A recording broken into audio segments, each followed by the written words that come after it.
Bookish voice में आपका स्वागत है। आप सुन रहे हैं गरुड़ पुराण 13वां अध्याय, असोच काल का निर्णय। असोच में निश्चित कार्य, संपीडीकरण श्राद्ध, पिंड मेलन की प्रक्रिया, सय्यदान, पददान तथा गया श्राद्ध की महिमा। गरुड़ जी ने कहा, हे प्रभु, संपीडन की विधि, सूतक का निर्णय और सय्यदान तथा पददान की सामग्री एवं उनकी महिमा के विषय में कहिए। श्री भगवान ने कहा, हे ताक्ष, संपीडीकरण आदि संपूर्ण क्रियाओं के विषय में बताता हूँ, जिसके द्वारा मृत प्राणी प्रेत नामक छोड़कर पितृगण में प्रवेश करता है। उसे सुनो। जिनका पिंड रुद्र स्वरूप पितामह आदि के पिंडों में नहीं मिला दिया जाता, उनको पुत्रों के द्वारा दिए गए अनेक प्रकार के दान प्राप्त नहीं होते। उनका पुत्र भी सदा अशुद्ध रहता है, कभी शुद्ध नहीं होता, क्योंकि संपीडीकरण के बिना सूतक की निवृत्ति नहीं होती।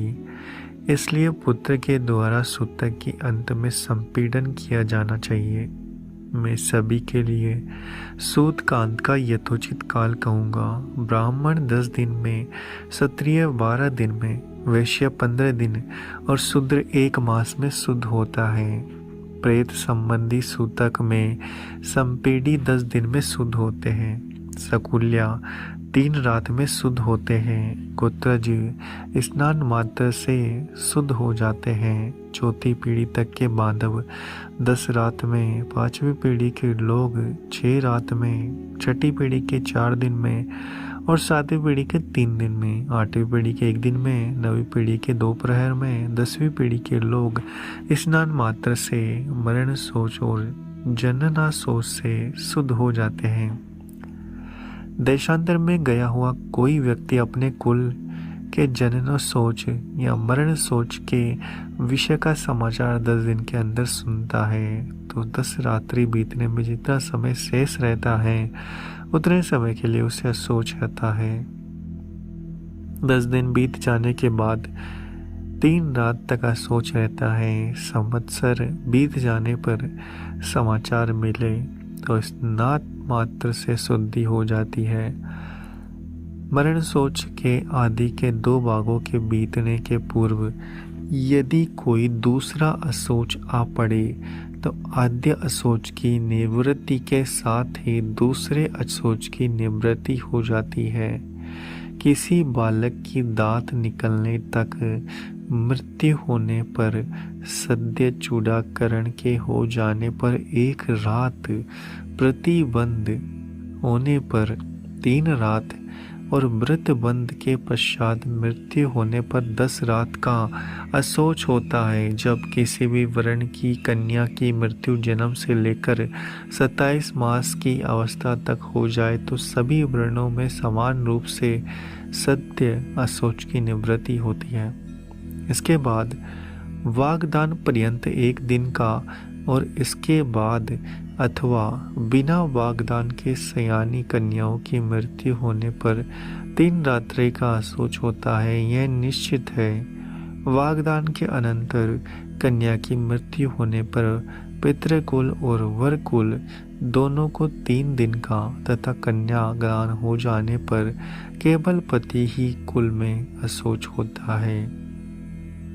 6 मास के अंदर गर्भस्राव हो जाने पर जितने माह का गर्भ होता है उतने ही दिनों में शुद्धि होती है। इसके बाद अर्थात 6 माह के बाद गर्भस्राव हो तो उस स्त्री को अपनी जाति के अनुरूप अशौच होता है।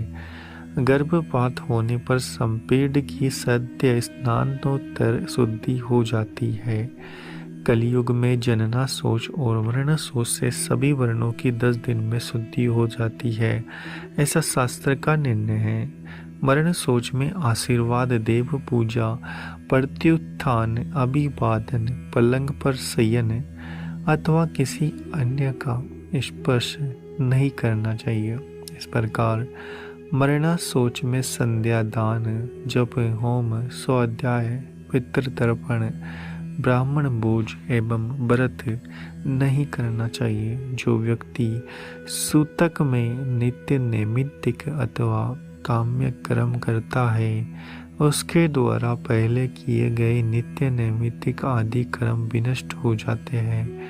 व्रती, मंत्रभूत, अग्निहोत्री, ब्राह्मण, ब्रह्मनिष्ठ, यति और राजा इन्हें सूतक नहीं लगता। विवाह, उत्सव अथवा यज्ञ में मरणाशोच हो जाने पर उस अशोच की प्रवृत्ति के पूर्व बनाया हुआ अन्न भोजन करने योग्य होता है, ऐसा मनु ने कहा है। सूतक न जानने के कारण जो व्यक्ति सूतक वाले घर से अन्न आदि कुछ ग्रहण करता है वह दोषी नहीं होता, किंतु याचक को देने वाला दाता दोष का भागी होता है। जो सूतक को छिपकर ब्राह्मण को अन्न देता है वह दाता, या सूतक को जानकर भी जो ब्राह्मण सूतकांत का भोजन करता है वे दोनों ही दोषी होते हैं। इसलिए सूतक से शुद्धि प्राप्त करने के लिए पिता का संपीड़न श्राद्ध करना चाहिए, तभी वह मृतक पितृगणों के साथ पितृलोक में जाता है। तत्वदर्शी मुनियों ने 12वें दिन 3 पक्ष में 6 मास में अथवा 1 वर्ष पूर्ण होने पर संपीडीकरण कहा है। हिताक्षय, मैं तो शास्त्र धर्म के अनुसार चारों वर्णों के 12वें दिन ही संपीडीकरण करने के लिए कहता हूँ। कलयुग में धार्मिक भावना के अनित्य होने से, पुरुषों की आयु क्षीण होने से, शरीर की अस्थिरता के कारण 12वें दिन ही संपीडीकरण कर लेना प्रशस्त है। गृहस्थ के मरने पर व्रत प्रंद, उत्सव आदि व्रत उद्यापन तथा विवाह आदि कृत्य नहीं होते। जब तक पिंड सम्मेलन नहीं होता तब तक उसके यहाँ से भिक्षु भिक्षा भी नहीं ग्रहण करता, अतिथि उसके यहाँ सत्कार नहीं ग्रहण करता और नित्य नैमित्तिक कर्मों का भी लोप रहता है। कर्म का लोप होने पर दोष का भागी होना पड़ता है। इसलिए चाहे निर्गनिक हो या सागनिक 12वें दिन संपीड़न कर देना चाहिए। सभी तीर्थों में स्नान आदि करने तथा सभी योगों का अनुष्ठान करने से जो फल प्राप्त होता है वही फल 12वें दिन संपीड़न करने से प्राप्त होता है। अतः स्नान करके मृत स्थान में गोमय से लेपन करके पुत्र को शास्त्रोक्ति विधि से संपीड़न श्राद्ध करना चाहिए। पाद्य, अर्घ्य, आचमनीय आदि से विश्व देवों का पूजन करें। असदगति के पितरों के लिए भूमि में विखिर देकर हाथ पांव धोकर पुनः आचमन करे। तब वसु, रुद्र, आदित्य स्वरूप पिता, पितामह तथा प्रति पितामह को कर्म से एक अर्थात 3 पिंड प्रदान करे और चौथा पिंड मृतक को प्रदान करे। चंदन, तुलसी पत्र, धूप दीप, सुंदर भोजन, तांबूल, सुंदर वस्त्र और दक्षिणा आदि से पूजन करे। तदंतर स्वर्ण की सलाका से प्रेत के पिंड को 3 भागों में विभक्त करके पितामह आदि के पिंडों में पृथक पृथक उसका मेलन करे, अर्थात एक भाग पितामह के पिंड में, दूसरा भाग प्रतिमाह पिंड के तथा तीसरा भाग वृद्ध प्रति पितामह के पिंड में मिलाए। हिताक्षय, मेरा मत है कि माता के पिंड का मिलन पितामही आदि के पिंड के साथ और पिता के पिंड का मिलन पितामह आदि के पिंड के साथ करके संपिंडीकरण श्राद्ध संपन्न करना चाहिए। जिसके पिता की मृत्यु हो गई हो तथा पितामह जीवित हो उसे पर पितामह आदि पूर्व पुरुषों को 3 पिंड प्रदान करना चाहिए। पितृपिंड को 3 भागों में विभक्त करके उन्हीं के साथ मिलन करे। माता की मृत्यु हो जाने पर पितामही जीवित हो तो माता के संपीड़न श्राद्ध में भी पितृ संपीड़न की भांति पर पितामही आदि में मातृपिंड का मिलन करना चाहिए, अथवा पितृपिंड को मेरे पिंड में और मातृपिंड को महालक्ष्मी पिंड में मिलाए। पुत्रहीन स्त्री का संपीड़न आदि श्राद्ध करके उसके पति को करना चाहिए। उसका संपीड़न करके उसकी सास आदि के साथ होना चाहिए। एक मतानुसार विधवा स्त्री का संपीड़न करण पति ससुर और वृद्ध ससुर के साथ करना चाहिए। हे ताक्षय, यह मेरा मत नहीं है। विधवा स्त्री का संपीड़न पति के साथ होने योग्य है।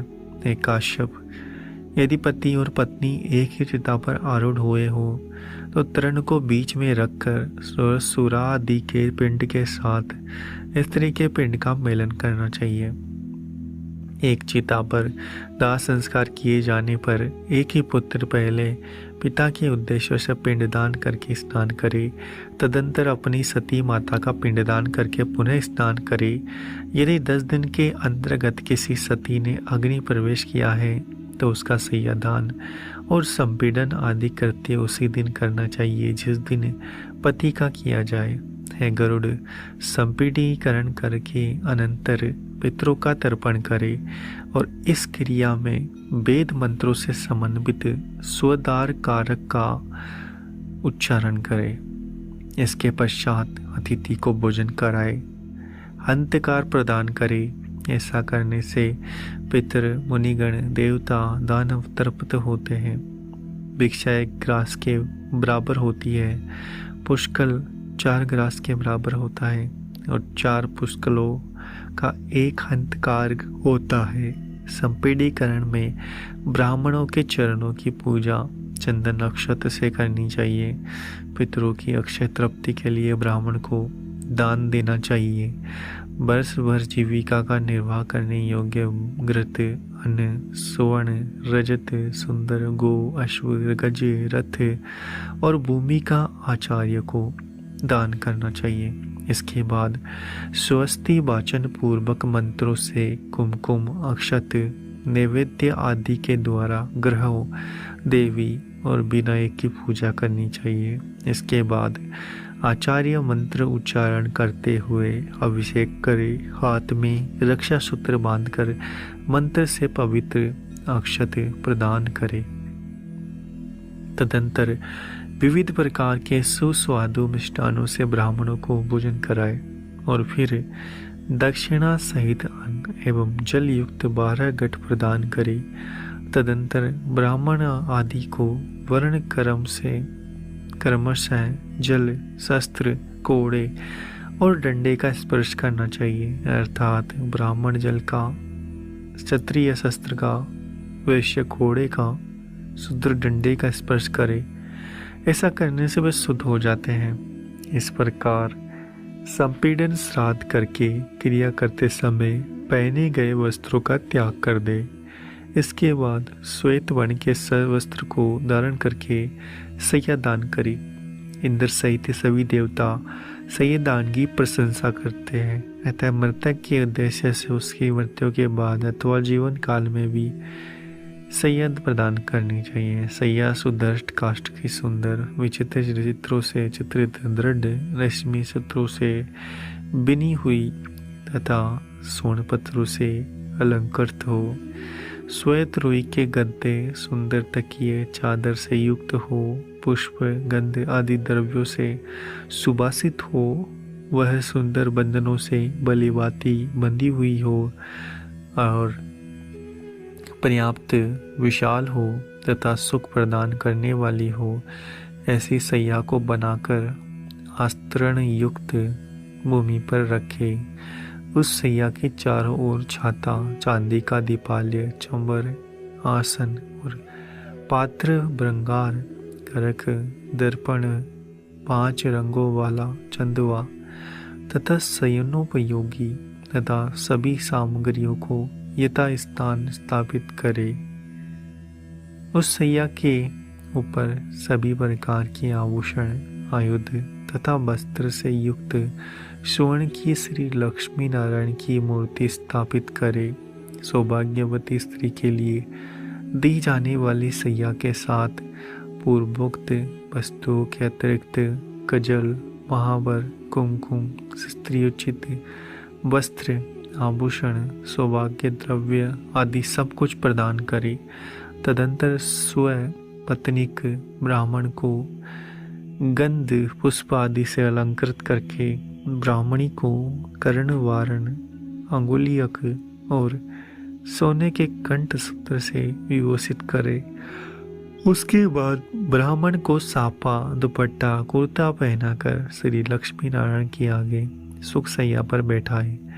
कुमकुम, पुष्प, माला आदि से श्री लक्ष्मी नारायण की बलिवाती पूजा करे। तदंतर लोकपाल, नवग्रह, देवी और विनायक की पूजा करे। उत्तराभिमुख होकर अंजलि में पुष्प लेकर ब्राह्मण के सामने स्थित होकर इस मंत्र का उच्चारण करे। हे कृष्ण, जैसे क्षीर सागर में आपकी सैया है, वैसे ही जन्म जन्मांतर में भी मेरी सैया सुनी ना हो। इस प्रकार प्रार्थना करके विप्र और श्री लक्ष्मी नारायण को पुष्पांजलि चढ़ाकर संकल्प पूर्वक उपस्कर के साथ व्रत उपदेशक ब्रह्मवादी गुरु को सैया का दान दे और कहे, हे ब्राह्मण, इस सैया को ग्रहण करो। ब्राह्मण को दात यह मंत्र कहते हुए ग्रहण करें। इसके बाद सैया पर स्थित ब्राह्मण को लक्ष्मी और नारायण की प्रतिमा को हिलाए। तदंतर प्रदक्षिणा और प्रणाम करके उन्हें विसर्जित करें। यदि पर्याप्त विभव हो तो सैया पर सुखपूर्वक शयन करने के लिए सभी प्रकार के उपकरणों से युक्त अत्यंत सुंदर ग्रहदान भी करे। जो जीवित अवस्था में अपने हाथ से सैयादान करता है, वह जीते हुए ही पूर्व काल में वर्षोत्सर्ग भी करे। एक सैया एक ही ब्राह्मण को देनी चाहिए। बहुत ब्राह्मणों को एक सैया कदापि नहीं देनी चाहिए। यदि वह सैया विभक्त अथवा विक्रय करने के लिए दी जाती है तो वह दाता के अध्यपतन का कारण बनती है। सत्पात्र में सैयादान करने से वांछित फल की प्राप्ति होती है।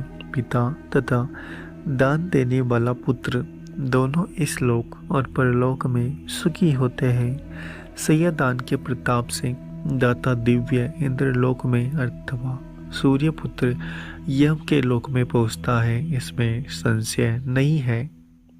श्रेष्ठ विमान पर आरूढ़ होकर अप्सरा गणों से सेवित दाता प्रलय पर्यंत आतंक रहित होकर स्वर्ग में स्थित रहता है। सभी तीर्थों में तथा सभी पर्व दिनों में जो भी पुण्य कार्य किए जाते हैं, उन सभी से अधिक पुण्य सैयादान के द्वारा प्राप्त होता है। इस प्रकार पुत्र को सैयादान करके पददान देना चाहिए। पददान के विषय में मैं तुम्हें यथावत बतलाता हूँ, सुनो। छाता, जूता, वस्त्र, अंगूठी, कमंडलू, आसन तथा पंचपात्र, ये 7 वस्तुएं पद कही गई है। दंड, ताम्रपात्र, कचान, भोजन, अर्घ्य पात्र और यज्ञोपवीत मिलाकर पद की संपूर्णता होती है। इस प्रकार शक्ति के अनुसार 13 पददानों की व्यवस्था करके 12वें दिन 13 ब्राह्मणों को पददान करना चाहिए। इस पददान से धार्मिक पुरुष सद्गति को प्राप्त होते हैं। यम मार्ग में गए हुए जीवों के लिए पददान करने वाला होता है। वहाँ यम मार्ग में अत्यंत प्रचंड आतप होता है, जिससे मनुष्य जलता है। छाता दान करने से उसके सिर पर सुंदर छाया हो जाती है। जो जूता दान करते हैं वे अत्यंत कंठ का किरण यमलोक के मार्ग में अश्व पर चढ़कर आते हैं। हे खेचर, पहा, शीत, गर्मी, वायु से अत्यंत घोर कष्ट मिलता है। वस्त्र दान के प्रभाव से जीव सुखपूर्वक उस मार्ग को तय कर लेता है। यम के मार्ग में महाभयंकर, विकराल तथा काले और पीले वर्ण के यमदूत मुद्रिका प्रदान करने से जीव को पीड़ा नहीं होती। कमंडलों का दान करने से अत्यंत धूप से परिपूर्ण वायु रहित जल विहीन यम मार्ग में जाने वाला वह प्यासा जीव प्यास लगने पर जल पीता है। मृत व्यक्ति के उद्देश्य से ताम्र पत्र का जल पात्र देता है, उसे 1000 पर पादन फल अवश्य ही प्राप्त होता है। ब्राह्मण को सम्यक रूप से आसन और भोजन देने पर यम मार्ग में चलता हुआ जीव धीरे धीरे सुखपूर्वक मुझ प्रदान का उपभोग करता है। इस प्रकार संपेड़न के दिन विधान पूर्वक दान देकर बहुत से ब्राह्मणों को तथा चांडाल आदि को भी भोजन देना चाहिए। इसके बाद बरस के पूर्व ही संपीड़न करने पर प्रत्येक मास जल कुंभ और पिंडदान करना चाहिए। एक यज्ञ प्रेत कार्य को छोड़कर अन्य किसी कर्म का पुनः अनुष्ठान नहीं किया जाता, किंतु प्रेत की अक्षय तृप्ति के लिए पुनः पुनः पिंडदान आदि करना चाहिए। अतः मैं विशेष तिथि पर मृत्यु होने वाले जीव के मासिक, वार्षिक और पाक्षिक श्राद्ध के विषय में कुछ विशेष बात कहूँगा। पूर्ण मासिक तिथि पर जो मरता है उसका उन मासिक श्राद्ध चतुर्थी तिथि को होता है। जिसकी मृत्यु चतुर्थी को हुई है उसका उन मासिक श्राद्ध नवमी तिथि को होता है। नवमी तिथि को जिसकी मृत्यु हुई है उसका उन मासिक श्राद्ध रिक्ता तिथि चतुर्दशी को होता है। इस प्रकार पाक्षिक श्राद्ध 20वें दिन करना चाहिए। यदि एक ही मास में 2 संक्रांतियाँ हो तो 2 महीनों का श्राद्ध मल मास में ही करना चाहिए। यदि एक ही मास में 2 मास हो तो उस मास के ही पे दोनों पक्ष बे ही 30 तिथियां उन दोनों महीनों की मानी जाएगी। मल मास में पड़ने वाले उन दोनों मासों के विषय में विद्वानों को यह व्यवस्था सोचनी चाहिए कि श्राद्ध तिथि के दिन के पूर्वार्ध में प्रथम मास का श्राद्ध करें, तृतीयार्ध में दूसरे मास का श्राद्ध करें। एक यज्ञ संक्रांति रहित मास में संपीडीकरण तथा मासिक और प्रथम वार्षिक श्राद्ध करना चाहिए। यदि वर्ष पूर्ण होने के मध्य में अधिमास आता है तो 13 महीने पूर्ण होने के अनंतर प्रेत का वार्षिक श्राद्ध करना चाहिए। संक्रांति रहित प्रास में पिंड रहित श्राद्ध और संक्रांति युक्त मास में पिंड युक्त श्राद्ध करना चाहिए। इस प्रकार प्रथम वार्षिक श्राद्ध को दोनों ही मासों में करना चाहिए। इस प्रकार वर्ष पूर्ण होने पर वार्षिक श्राद्ध करना चाहिए और वार्षिक श्राद्ध की तिथि को विशेष रूप से ब्राह्मणों को भोजन कराना चाहिए। एक पूर्ण वर्ष होने पर श्राद्ध में हमेशा 3 पिंडदान करना चाहिए। एक उद्दिष्ट श्राद्ध नहीं करना चाहिए। ऐसा करने वाला पितृघातक होता है। तीर्थ श्राद्ध, गया श्राद्ध, गच्छ छाया योग में युग आदि तिथियों तथा ग्रहण में किया जाने वाला पितृ श्राद्ध वर्ष के अंदर नहीं करना चाहिए। एकागेश्वर पितृभक्ति से प्रेरित होकर के पुत्र को 1 वर्ष के अनंतर ही गया श्राद्ध करना चाहिए।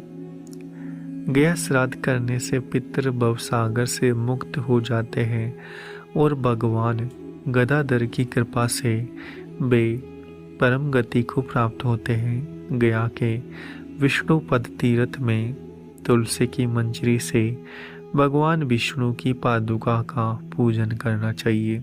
उसके आलवाल आदि तीर्थों में यथाक्रम पिंडदान करना चाहिए। जो व्यक्ति गया सिर में समी के पत्ते के समान प्रमाण वाले पिंड को देता है वह 7 गोत्रों के अपने 101 पुरुषों को उद्धार करता है।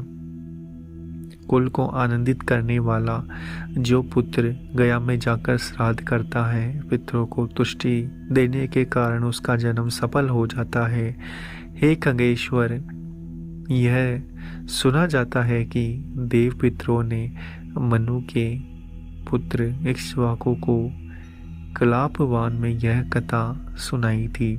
क्या हमारे कुल में ऐसे कोई सन्मार्ग मार्गी पुत्र होंगे जो गया में जाकर आदरपूर्वक हम लोगों को पिंड प्रदान करेंगे?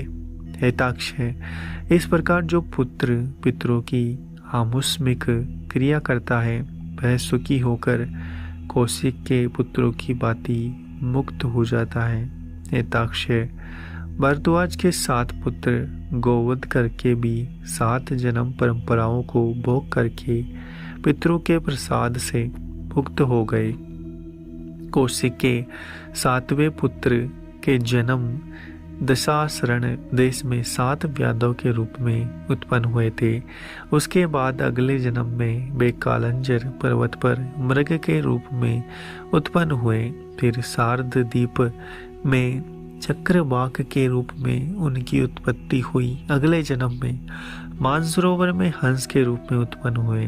वे ही कुरुक्षेत्र में वेद पारगामी ब्राह्मण के रूप में उत्पन्न हुए। पितरों के प्रति भक्ति भाव रखने के कारण वे ब्राह्मण पुत्र मुक्त हो गए। इसलिए पूरे प्रयत्न से मनुष्य को पितृभक्त होना चाहिए। पितृभक्ति के कारण मनुष्य इस लोक तथा परलोक में भी सुखी होता है। हेताक्षय, यह सब और्ध्वदेहिक क्रिया हमने तुमसे कही। यह कृत्य पुत्र की कामना को पूर्ण करने वाला, पुण्यप्रद, पिता को मुक्ति प्रदान करने वाला है।